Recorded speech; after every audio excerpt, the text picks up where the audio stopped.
우리에게 주시는 하나님의 말씀 누가복음 10장 38절부터 42절 우리 함께 한 목소리로 우리가 잘 아는 이야기 봉독하겠습니다. 시작. 그들이 길 갈 때에 예수께서 한 마을에 들어가시매 마르다라 이름하는 한 여자가 자기 집으로 영접하더라. 그에게 마리아라 하는 동생이 있어 주의 발치에 앉아 그의 말씀을 듣더니 마르다는 준비하는 일이 많아 마음이 분주한지라. 예수께 나아가 이르되 주여 내 동생이 나 혼자 일하게 두는 것을 생각하지 아니하시나이까? 그를 명하사 나를 도와주라 하소서. 주께서 대답하여 이르시되 마르다야 마르다야 네가 많은 일로 염려하고 근심하나 몇 가지만 하든지 혹은 한 가지만이라도 족하니라. 마리아는 이 좋은 편을 택하였으니 빼앗기지 아니하리라 하시니라. 아멘. Happy Mother's Day. 오늘은 어머니의 날입니다. 하지만 어제는 한국에서 어버이의 날, 아버지 어머니 통틀어서 어버이의 날이라고 그렇게 저희가 지키는 날입니다. 자, 오늘은요 지난주에 이어서 한 여인을 또 만나보기를 원하는데요. 그 여인은 지난 주일 말씀의 주인공이었던 마리아의 언니 마르다가 되겠습니다. 나사로, 마르다, 그리고 마리아. 우리 예수님께서는 이 세 남매를 매우 사랑하셨다라고 성경은 알려주는데요. 이들의 이야기는 성경에 총 3번 등장합니다. 그런데 요한복음을 통해서 우리가 2개의 이야기는 배웠습니다.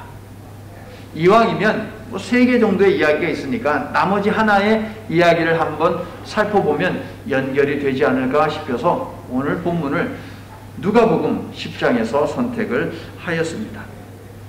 남은 하나의 이야기는 요한복음에 없고 마태, 마가에도 없고 오직 누가복음에만 있거든요.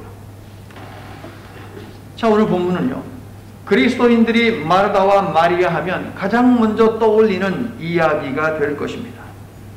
오늘 본문을 읽을 때면 마음이 편합니까? 불편합니까?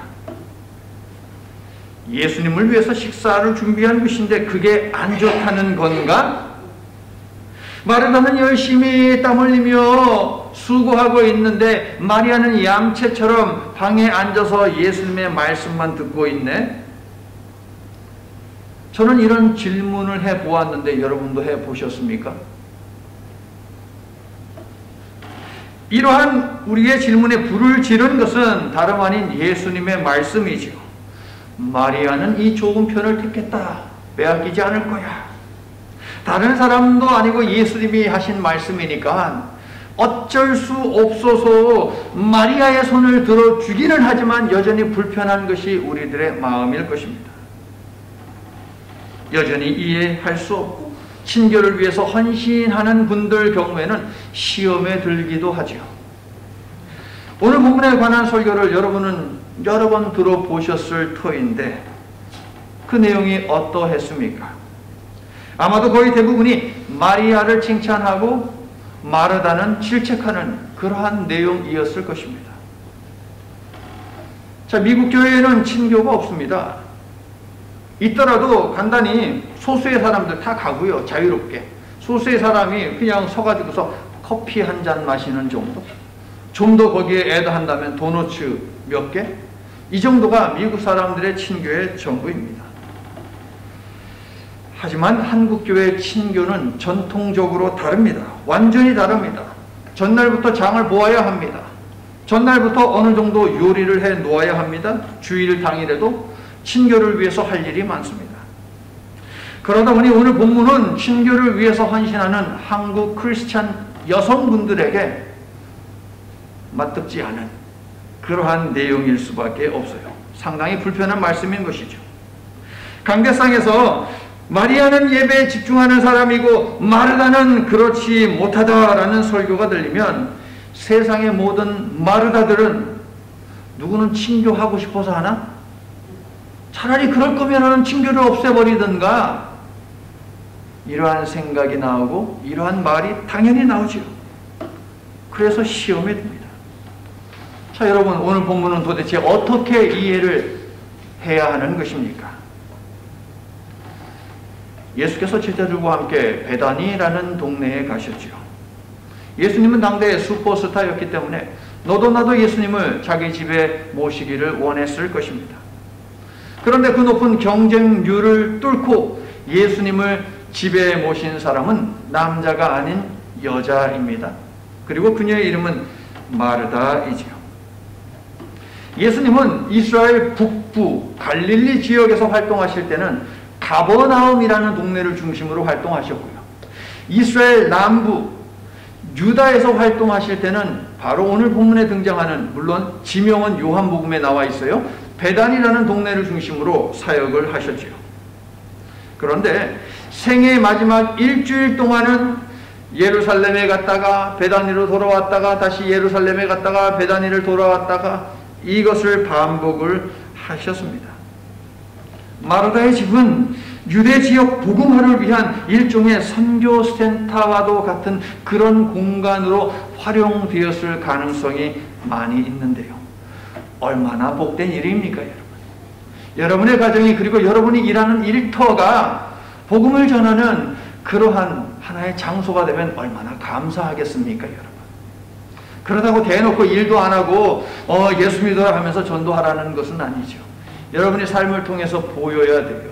그리고 틈틈이 기회가 있을 때에 일에 방해가 되지 않는 그 선에서 복음을 전해야 하면 얼마나 좋겠습니까? 자, 38절을 볼게요. 예수님이 가신 곳은 베다니 중에서도 구체적으로 나사로의 집도 아니고 마리아의 집도 아니고 마르다 남편의 집도 아니고 말씀을 보니까 마르다의 집입니다. 그런데 재미있는 사실, 마르다라고 하는 이름의 뜻이 무엇이냐? 여주인이에요, 여주인. 그 집주인이라고 해요, 여러분, 여주인. 마리아는 마르다와 자매 관계인데요. 39절 우리말 성경은 마리아를 마르다의 동생이라고 소개하지만 사실 사용된 그리스어는 동생, 언니 이런 개념이 없습니다. 그냥 자매입니다, 자매. 시스터. 하지만 하는 행동 등 여러 가지 정황을 고려할 때에 마르다가 언니였을 가능성이 상당히 높지요. 그래서 한국어 성경에는 마리아를 마르다의 동생이라고 그렇게 번역을 하고 있는 것입니다. 자, 39절을 보니까 마리아는 어디에 있습니까? 지난주일 우리가 배웠지요. 주님의 발 앞에 앉아 있습니다. 자, 이 자리가 바로 영적 분별력의 자리라고 제가 말씀을 드렸는데요. 자, 주의 발치에 앉아 at the feet of the Lord. 주의 발치는 바로 그런 의미인데요. 누가복음 8장 35절 그리고 사도행전 22장 3절에도 나오는데 주의 발치에라고 하는 이 말은 스승과 제자 사이의 관계다라고 하는 것을 의미를 하는 것이에요, 여러분. 그러니까 마리아는 예수님의 제자가 되기 위해서 예수님의 발치에 앉았다라고 하는 그런 의미가 되겠죠. 그러면 마르다는 어떨까요? 마리아는 예수님의 제자가 되기 위해서 예수님의 발치에 앉았는데 마르다는 예수님의 제자가 되려고 하는 마음이 있었을까요? 없었을까요? 마르다에게 사용된 단어, 예수님을 자기 집에 어떻게 했다고 38절에 이야기합니까? 영접했다고 합니다. 마르다, 여주인이라는 뜻이라 그랬죠. 마르다는요, 예수님을 영접한 집의 주인입니다. 요한복음 1장 12절 다 함께 외우시는 분들 시작. 영접하는 자 곧 그 이름을 믿는 자들에게는 권세를 주셨어요. 무슨 권세? 하나님의 자녀가 되는 권세를 주셨으니 영접하는 자 하나님의 자녀 연결을 시키고 있네요. 우리가 누가복음 1장부터 차근차근하게 말씀을 배워왔다면 오늘 본문 바로 앞에 있는 10장에 있는 내용들 그리고 9장에 있는 말씀들에는 제자를 삼으시고 제자를 파송하신 그 이야기가 내용이거든요. 그래서 마르다가 예수님을 자신의 집으로 영접한 오늘 본문의 이야기를 자연스럽게 독자들은 어떻게 읽게 되느냐 앞에서부터 쭉 읽어왔다면 예수님의 제자가 되고자 한 두 여인에 관한 이야기, 이게 바로 오늘 본문의 내용이에요. 예수님의 제자가 되고자 한 마르다 그리고 마리아. 자, 당시 관습에 따르면요, 여인들은 랍비에게 말씀 배우는 것이 허용되지 않았습니다. 우리 옛날 시기를 거꾸로 돌려보세요. 50년, 60년 전만으로 돌아가 보자고요. 그때만 해도 여자들이 무슨 공부를 해. 이렇게 나왔잖아요, 여러분. 국민학교만, 글만 깨우쳐줬으면 되는 거지. 뭘 중학교를 가고 고등학교를 가느냐. 이것이 한국 문화였어요. 고대 랍비들의 문화에서도, 유대교의 그 전통에서도 랍비 앞에서는 남자들이 배우는 것이지 여자들은 배우지 않습니다. 마르다는 이 전통에 따라 예수님을 섬기되 어떻게 섬겼느냐? 식사를 준비하면서 예수님을 섬기는 제자가 되고자 한 것이고요. 마리아는 이 전통을 깨고 제자가 되고픈 열망을 담아 예수님의 발치에 앉았다는 것입니다. 예수님은 당시 유대인들의 전통을 깨고 여인들도 예수님을 따르게 했고요. 여인들도 예수님의 가르침을 듣도록 하셨는데 누가복음은 이 사실을 부각하고 있습니다. 그렇습니다. 예수님의 발치에 앉은 마리아도 예수님을 영접한 마르다도 모두 예수님의 제자가 되고자 섬긴 주님의 제자들이에요. 마르다는 정성껏 준비한 음식으로 예수님을 섬겼고요. 마리아는 훗날 평생을 모은 돈으로 최고 향유를 사서 예수님의 발에 붓고 예수님의 장례를 준비하는 것으로 예수님을 섬겼지요. 마르다와 마리아는 둘 다 오늘 본문 바로 앞에서 예수님이 강조하신 하나님 사랑을, 믿음을 가지고 각자의 방식대로 최선을 다해서 고백한 것이에요. 여러분. 누가 더 낫다, 누가 더 못하다 하는 것이 없다고요. 나는 여러분도 예수님을 따르는 제자의 삶을 위해 결단하고 기도를 통해 그 방법을 모색하고 실천해 나아갈 수 있기를 예수님의 이름으로 축원합니다. 자, 마르다요. 기쁨으로 예수님을 영접했습니다. 예수님을 대접하기 위해서 팔을 걷어 붙였습니다.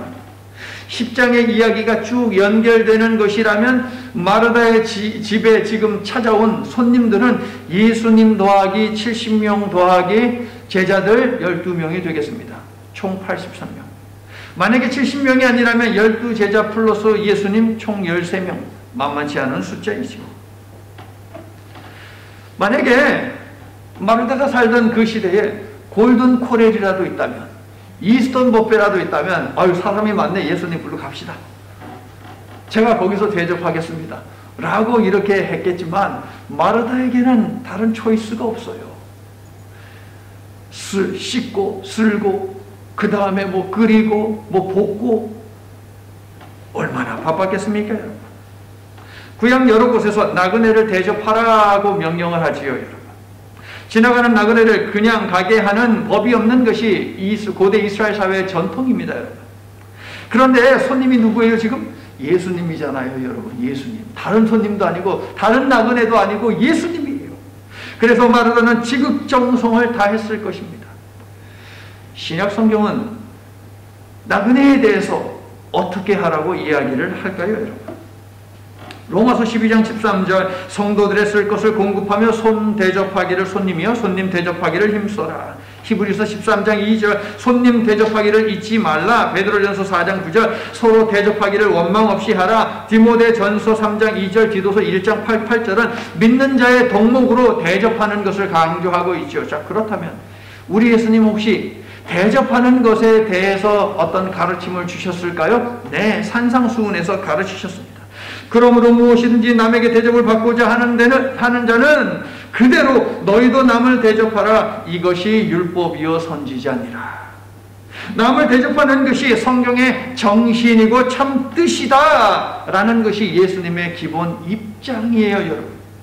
그러므로 대접하는 일은 상당히 중요하죠. 그렇다면 마르다는 구약의 가르침대로 그리고 예수님의 가르침대로 순종하여 좋은 일, 선한 일을 한 것인데 예수님은 도대체 왜 마르다에게 오늘 본문과 같이 말씀을 하셨느냐라고 하는 것이 질문이에요. 여러분. 우리 예수님 도대체 왜 그러셨을까요? 거두절미하고 말씀드리면 제자가 되고자 하는 사람에게는 먼저 집중해야 하는 한 가지가 있기 때문이에요. 여러분. 이것이 오늘 본문의 핵심이 되겠습니다. 오늘 본문은 9장에 있는 제자의 도에 관한 말씀과 연장선상에 있어요. 누가복음 몇 장이요? 9장에 있는 제자의 도와 서로 연결된다고요. 예수님의 제자가 되기를 희망한 어떤 사람이 제 아버지가 돌아가셨어요. 예수님, 제 아버지 장례식을 좀 치르고 와서 예수님을 따르겠습니다. 또 다른 제자가 왔어요. 또 다른 사람이 와서 저도 예수님의 제자가 되고 싶은데 제 결정을 가족들에게 알리지 못했어요. 예수님, 가서 가족들과 작별하고 제가 예수님 와가지고 따르겠습니다. 잘못됐어요, 여러분? 이 잘못된 거예요, 여러분? 그런데 예수님이 뭐라고 말씀하시냐면 두 사람 모두 합당하지 않다. 두 사람 모두 하나님 나라에 합당하지 않다라고 말씀을 하세요, 여러분. 따르지 않겠다는 것이 아니라 부친상을 당했잖아요. 친구가 죽은 것도 아니고. 한 분 계시는 아버지가 돌아가셨고 성경은 부모를 공경하라라고 했잖아요. 그러므로 가서 그거 하겠다는데 가족과 작별하고 다시 오겠다라고 하는 것인데 도대체 뭐가 잘못된 것입니까? 마르다의 경우에 섬기지 않는 것도 아니고 친교를 준비하며 섬겼어요, 여러분. 그런데 위로와 격려의 말은 못해줄 망정 그렇게 냉정하게 꼭 말씀을 하셔야 하는 것입니까, 여러분? 어떻게 생각하세요? 저처럼 동일하게 이렇게 막 따지고 싶지 않으세요, 여러분? 이것이 크리스찬인 우리의 질문이고 비기독교, 반기독교인들의 공격거리입니다, 여러분. 이게 무슨 사랑이야? 이게 무슨 종교야? 이게 뭐 진리야? 이렇게 욕하지요, 세상 사람들. 이 세상 속에서 살아가는 성도들에게 부친의 장례식, 가족에게 작별 인사를 하는 것 등 세상 사람들에게 욕먹지 않고 본이 되기 위해서라도 꼭 해야 하는 도덕적, 윤리적 차원의 일들이 많이 있습니다, 여러분. 그러한 일들은 분명 우리가 소홀히 해서는 안 되는 일들이에요. 해야 해요, 여러분. 하지만 문제는 무엇입니까? 자, 잘 들으세요, 여러분. 문제는 무엇이냐면 그러한 일들로 인해서 발생하는 마음의 분주함, 그 여파로 생성되는 염려와 근심이에요, 여러분. 따라해보세요. 분주함. 크게. 자, 염려. 근심. 이게 문제예요, 이게. 이러한 감정의 소용돌이에 휘말리면 예수님을 따르고자 결심했던 마음을 송두리째 잃어버릴 위기에 봉착을 하게 됩니다. 그렇기 때문에 예수님은 단호한 자세를 가지라고 오늘 본문을 저와 여러분을 비롯한 이 세상의 모든 마리아들에게 주고 계시는 것이죠, 여러분. 더 나아가서 복음을 배워 전하는 일은 그 어떤 것에도 양보할 수 없을 정도로 긴박하고 중요한 일이다라고 하는 것을 예수님은 우리가 인지하기를 원하셨어요. 쉽게 말해서 우선되어야 하는 일에 대해서 우리가 분명하고 확고한 입장을 갖기를 원하셨어요, 여러분. 그래서 이렇게 가르치셨지요, 우리 예수님. 먼저 그 나라와 그 의를 구하라 라고 말이에요. 너희가 기도하면 하나님께서 주셔. 구하라, 찾으라, 문을 두드리라. 너희들이 얻을 거야. 문이 열린다니까. 하지만 먼저 하나님의 나라와 하나님의 정의를 구해야 돼 라고 말씀하셨어요. 성도 여러분, 예수님의 제자로 사는 우리는 우선순위가 무엇이냐는 문제에 대해서 민감해야만 합니다, 여러분. 예수님이 광야에서 받으신 그 세 가지 사건을 제가 오래된 설교이지만 어디에 초점을 맞추었어요, 여러분? 우선권의 문제예요, 우선권의 문제. 하나님의 말씀이 우선이냐 아니면 나의 지금 당장 필요한, 이거 없으면 내가 안 될 것 같아, 죽을 것 같아, 반드시 필요해, 이것이 먼저냐? 이것을 결정해야 하는 때가 있다는 거예요, 모두에게. 그런데 우리 예수님은 언제나 하나님의 말씀을 먼저 선택을 하셨고 그 본을 보이셨고 우리도 하나님의 말씀을 먼저 선택하기를 원하셨던 것이죠. 사탄은요, 예수님을 인생의 주인으로 모시고 살고자 하는 제자들의 생각과 마음을 주도 면밀하고 교묘하게 침투해서요, 예수님과 제자 사이에 틈을 버리고 있다라고 하는 이 사실을 성도 여러분 잊지 마시기를 예수님의 이름으로 축원합니다. 성도 여러분, 특히 친교를 위해서 기꺼이 헌신하시는 사랑하는 성도 여러분, 예수께서 마르다에게 한 말씀하신 이유는 그녀가 섬기고 있는 친교 때문이 아니에요. 제가 늘 강조하듯이 친교는 예배의 연장입니다. 모이는 예배 후에 가장 먼저 드리는 흩어지는 예배가 무엇이냐면 친교예요, 여러분. 마르다가 헌신한 친교는 아름다운 일이고 성경적입니다. 그러나 친교로 섬기는 마르다의 마음에, 그 마음에 빨간불이 들어왔다는 것, 이것이 문제이지요. 40절을 보세요. 마르다는 준비하는 일이 많아 마음이 어떻게 됐어요? 분주해졌대요, 여러분.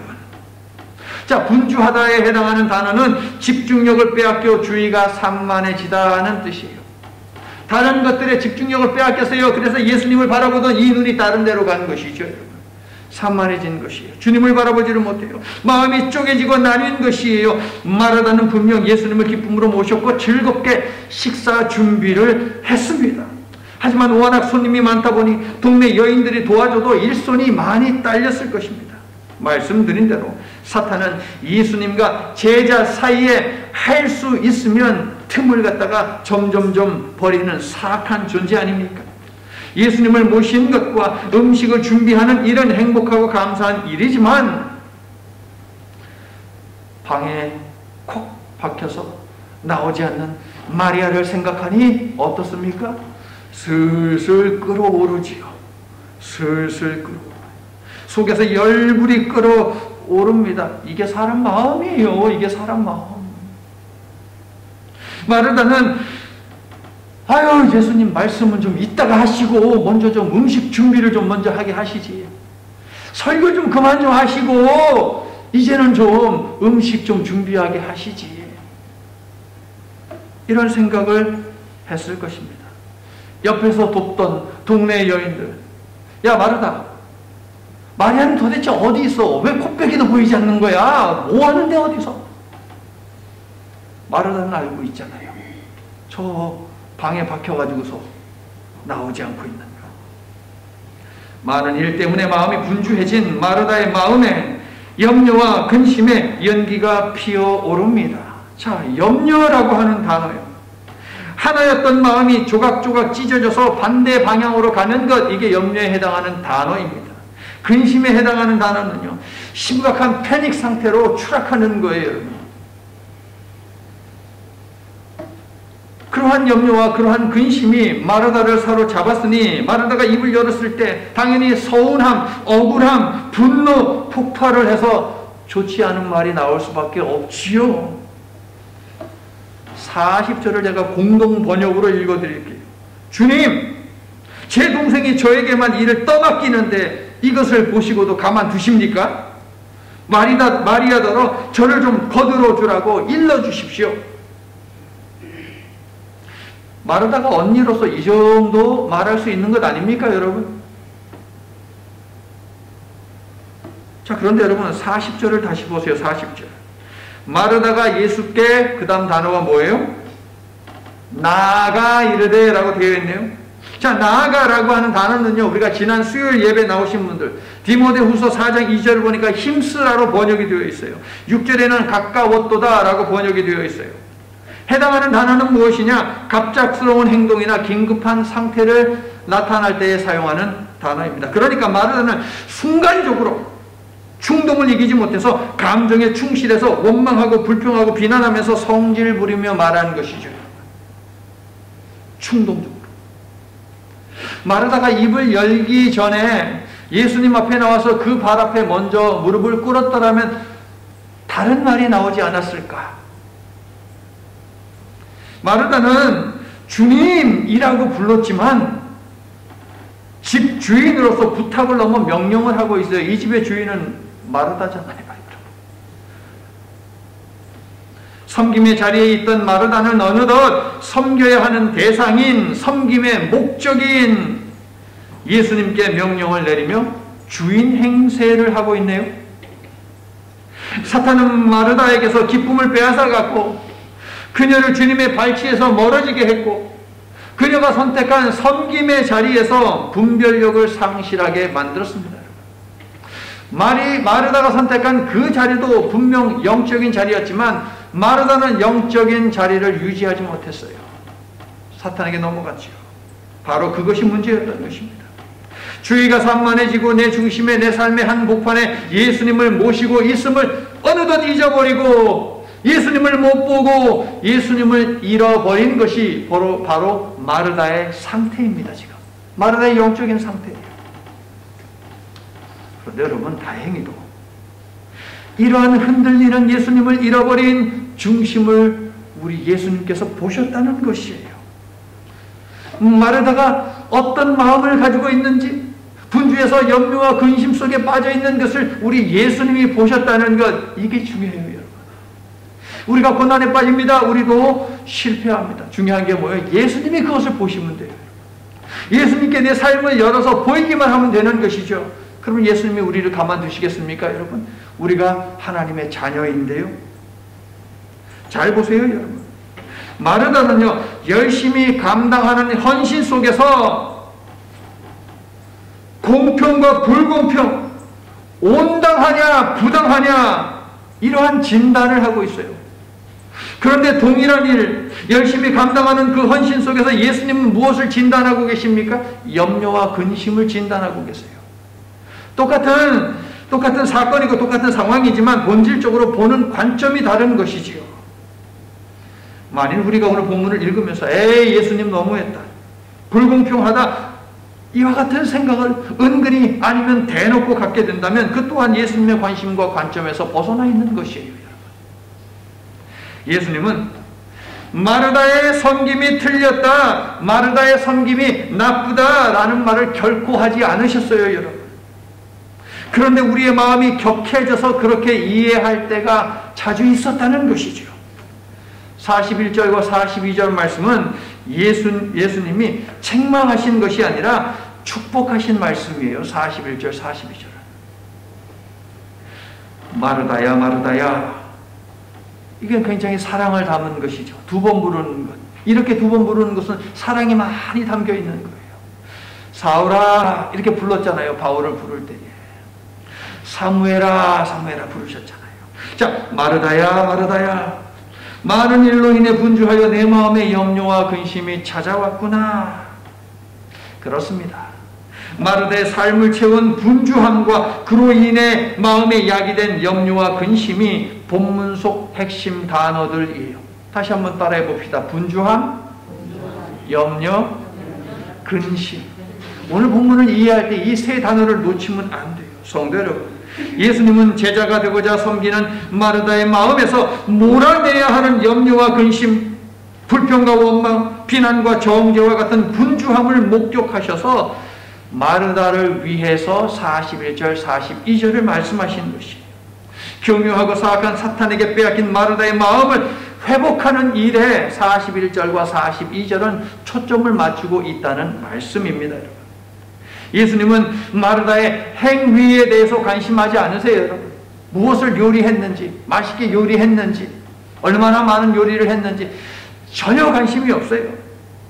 마리아가 어떤 심리를 가지고 있는지에 대해서도 예수님은 관심이 없습니다. 예수님은 마르다의 마음에 관심을 하고 있어요.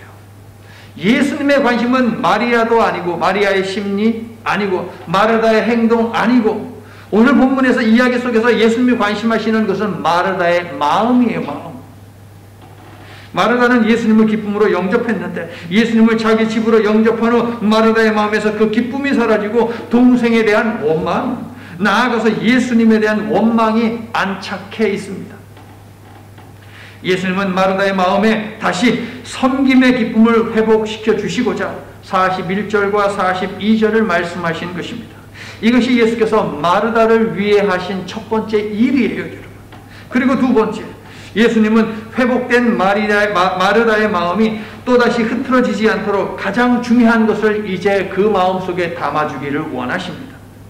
이러한 사실은 공동번역하고 새 번역으로 읽어야지 알 수 있어요. 자, 먼저 공동번역이요. 예수님이 하시는 말씀이에요. 실상 필요한 것은 한 가지뿐이다. 마리아는 참 좋은 몫을 택했다. 그것을 빼앗아서는 안 된다. 새 번역이요. 그러나 주님의 일은 많지 않거나 하나뿐이다. 마리아는 좋은 몫을 택하였다. 그러니 아무도 그것을 그에게서 빼앗지 못할 것이다. 자, 마리아가 선택한 좋은 목, 좋은 일, 그렇다면 이것은 무엇입니까, 여러분? 마리아는 무엇을 택했어요? 말씀드린 대로 마르다에 관한 이야기가 성경에 3번 등장하는데 오늘 본문이 그 첫 번째입니다. 여기에 근거해서 보자면 당대 최고의 유명인이었던 예수님은 오늘 처음으로 마르다의 집을 방문하셨고 유대 지역 복음화를 위한 선교 본부로 선택하기 위해서 마르다의 집에 가셨습니다. 제자가 되고자 예수님을 영접한 마르다와 제자가 되고자 예수님의 발치에 앉은 마리아를 만나셨죠. 마르다는 음식을 통해서 섬겼고 마리아는 말씀을 들음으로 섬겼습니다. 두 여인 모두 훌륭한 선택을 했지만 마르다의 마음은 많은 일들로 분주해서 염려와 근심이 찾아와 섬김의 기쁨을 밀어냈습니다. 빼앗아갔어요. 반면에 마리아는 한 가지에 집중해서 좋은 마음으로 말씀을 들었고 계속해서 좋은 마음을 유지를 했습니다. 빼앗기지 않았어요.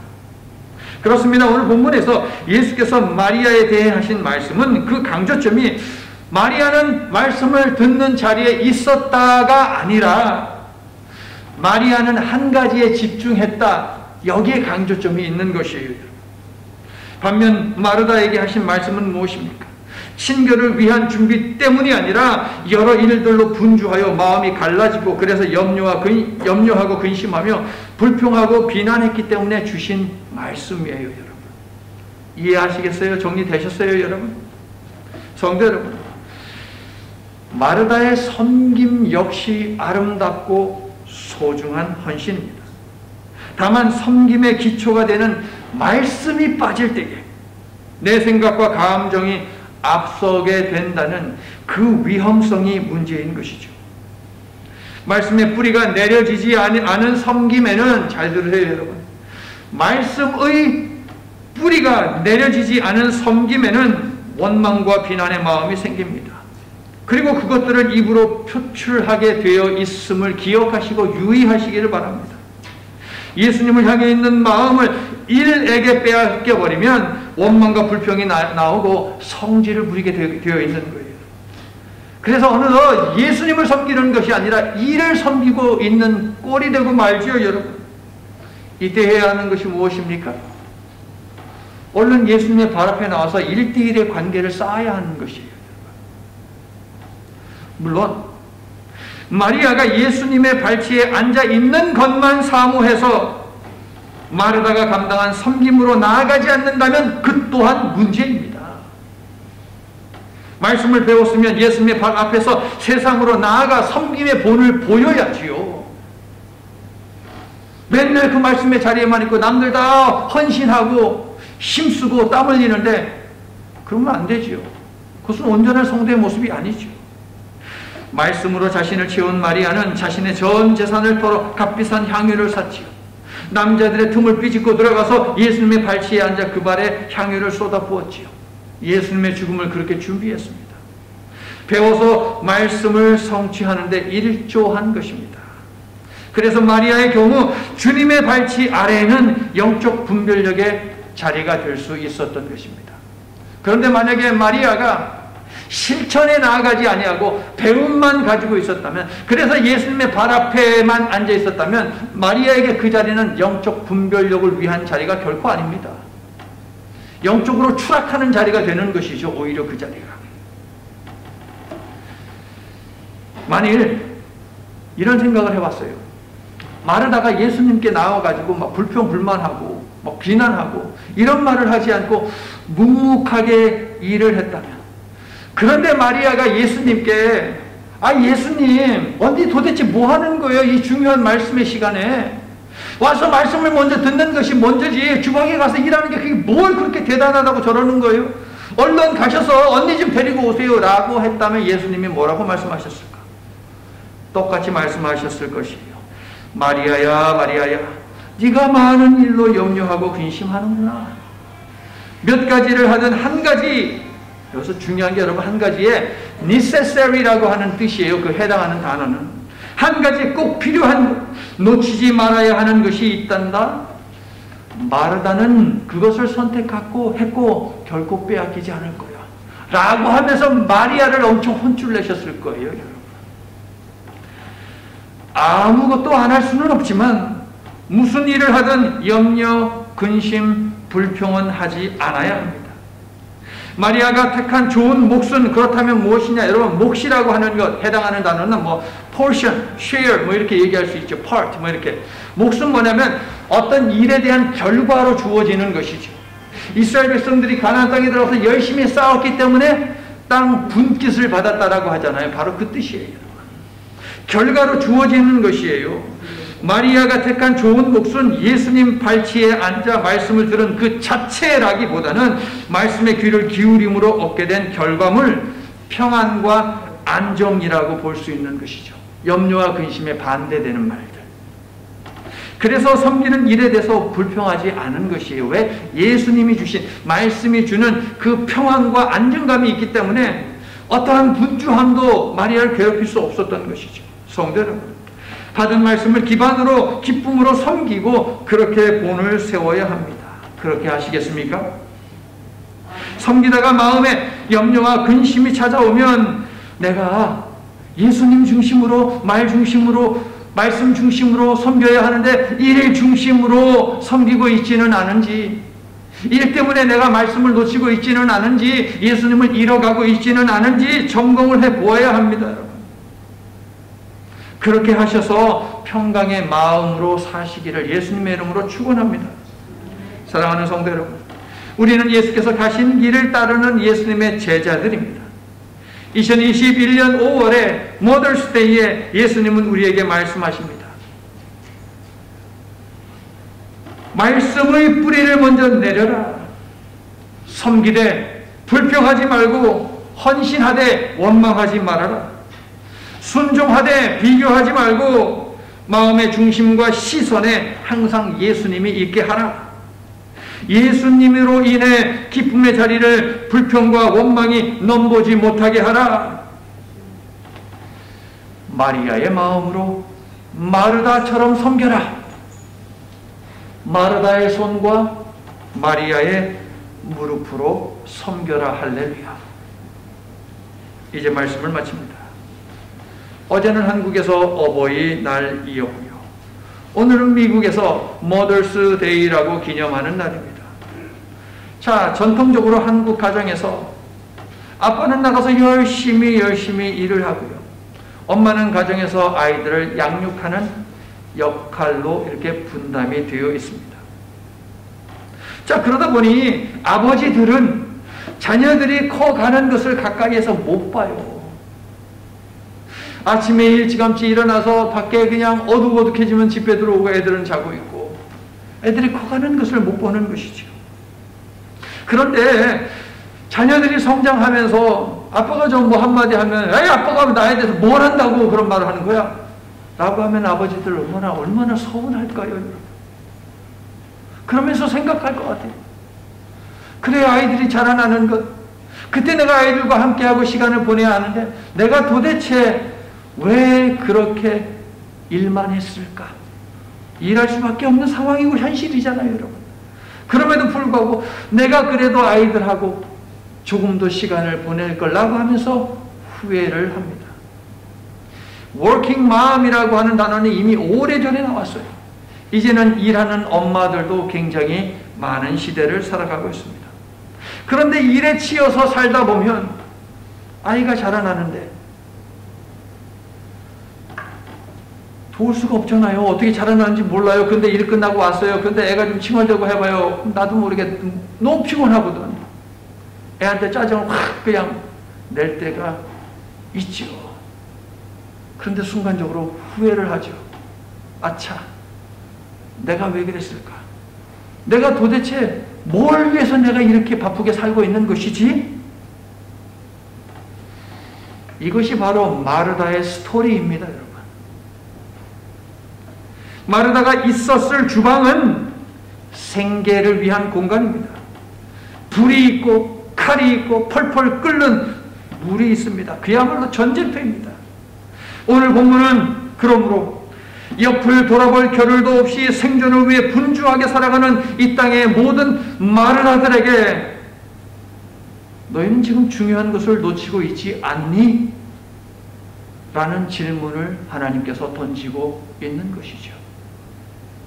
그리고 모든 크리스천 마르다들에게는 말씀이 빠진 섬김을 하고 있지는 않은지, 이 땅의 모든 마리아들에게는 섬김 없이 말씀만 사모하고 있지는 않은지 하나님께서 묻고 계십니다. 성도 여러분, 우리의 예배는 섬김이 함께하는 예배여야만 하고요, 우리의 섬김은 언제나 예배와 함께하는 섬김이어야만 한다는 사실을 기억하시기를 바랍니다. 마리아의 마음으로, 그러나 마르다처럼, 마르다의 손과 마리아의 무릎으로 모이는 예배자로서, 그리고 흩어지는 예배자로서, 균형 잡힌 믿음의 삶을 사는 참된 예배자로 다듬어지고 성장하고 성숙해 나아가는 저와 여러분이 될 수 있기를 나사렛 예수 그리스도의 이름으로 간절히 축원합니다. 이스라엘 백성들을 약속의 땅에 보내기 전에 먼저 광야에서 말씀으로 그들을 양육하신 하나님, 말씀을 듣고 배우는 것을 사모하는 백성, 그리고 양육받은 말씀대로 섬기며 살아가는 백성이 되어야 함을 오늘 말씀을 통해 깨닫게 해주시니 감사합니다. 모이는 예배를 통해 말씀으로 다가오시는 하나님과 교제하게 하시고 그 힘으로 흩어지는 예배 속에서 이웃과 교제하며 하나님의 사랑을 나누고 증거하는 참 예배자로 살기로 하나님의 말씀 앞에서 결단합니다. 우리를 도우시고 축복하시사 그렇게 사랑하는 저희가 되도록 역사하여 주시옵소서. 예수님 이름으로 기도드립니다. 아멘.